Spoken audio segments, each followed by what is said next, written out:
Binge watch and learn on TRS Clips. I want to talk about your first few days with your master because I am assuming you weren't meditating too much before that phase where you actually started meditating with him. True. What were the first few days of training like? I don't know whether you can call it training, but I'm assuming there were some things he made you do, some activities that maybe purified you. This is where we begin creating the sequel from the last episode. A few key terms in that one were higher beings, Yes. Yeti, Yes. Sri Babaji. Yeah. So let's begin in that tangent again.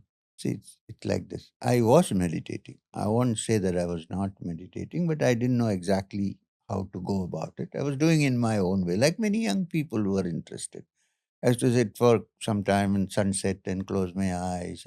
And after Babaji met me and put his hand on my head at the age of 8, I was not normal after that. I mean, I did everything that young people did in school and college, but there was one part of my mind which was meditative, which was looking at how to acquire more knowledge regarding these matters, meeting people. All that was already happening. It's not that it was not happening. When I met Babaji for the first time, physically again, I mean, this was only for 5 minutes when I was 8 years old. And when I started living with him, he then put me into a certain route of meditation, like how many times, how many hours you should meditate. And then he taught me Kriya, taught me how to practice Kriya. When it comes to Kriya Yoga, a lot of our listeners have read the autobiography of a yogi, Mhm. where Kriya Yoga is spoken about as a very fast way of advancing spiritually. But I believe there's also some sort of warm up that your body needs to reach that point. Yes. Correct? I told you, I think I remember saying last time to you, but that in the spiritual journey, there is no jet plane path. Everything is hard work. We need to, I mean, people have said that, but I don't totally subscribe to this. Okay. Just because you have taken Kriya, you shouldn't think that no. There are many preparations required. You need to adjust your emotions, your feelings. Yama niyamas has to be followed. And then when you've done that, it also depends on how much Kriya you're doing. If you ask an ordinary, normal person to sit down now, do every day 3 hours of Kriya, it's not possible. So you need to go slowly. So I started with half an hour. Babaji was an expert in this mind matters. First, he told me half an hour. Then you go 1 hour, then 45 minutes, 1 hour, like that. There was a time when I was meditating almost 6 hours a day. Really? 6 hours meaning doing Kriya for about 3 hours, and then silent meditation. It's very important for all Kriya practitioners that after the technique, you have to meditate silently. And that silent meditation period started increasing for me. Because when you do Kriya, you're absorbed in the inner. You begin to enjoy it. The last part of meditation is to just allow yourself to enjoy it without doing anything.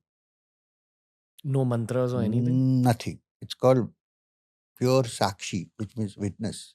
Again, let me give some context to the listeners because a lot of people associate meditation with maybe some Western techniques that they've learned, and that those are also fine.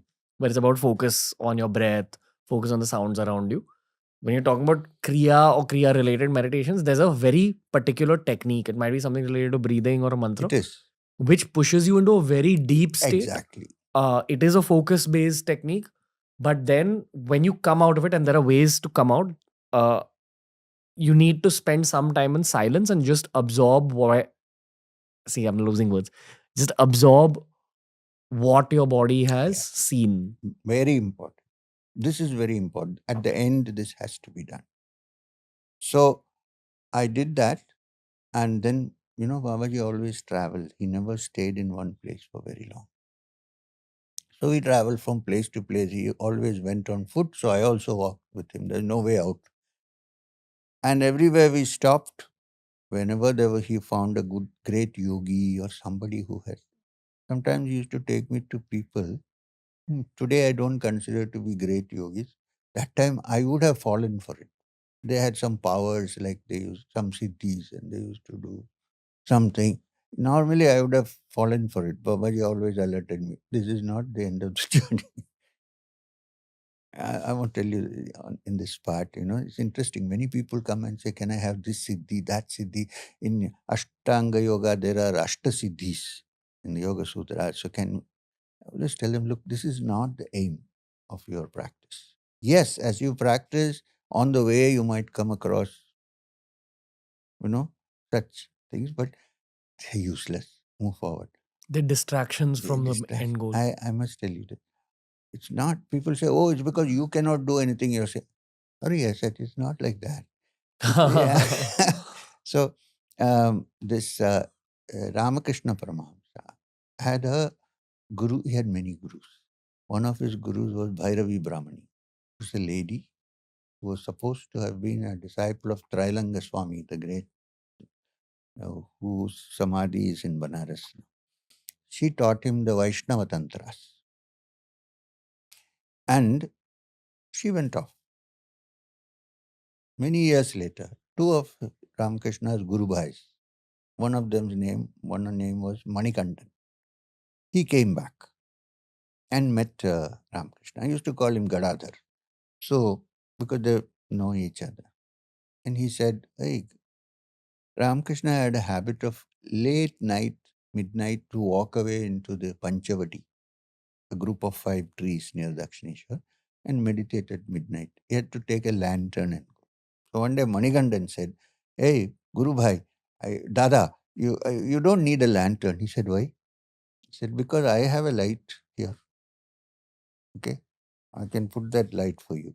And the story is that he opened his whatever and showed a light, and Ramakrishna went and meditated and came back. After coming back, Ramakrishna said to him, you may think I don't have these capacities. Doesn't matter, I'm not interested. But this is not good for you. From tomorrow, you cannot use this light. It is gone. And it was gone. Why was it not good for him? What is the use of showing light in the night? So here you have a torch. It's as simple as that. You have to do more things. So I saw a lot of great kind of yogi types and all. I was not. Babaji also explained to me the principle how these things operate. They're not such a big deal. If you practice certain things 6 days, 7 days with me, you can also do such. It's not a big deal. When do I get to meet you, sir? No, I'm kidding. So TRS Clips has all sorts of videos and all sorts of playlists. Make sure you explore the channel by subscribing and heading to our homepage and reading through all the playlists. Happens through.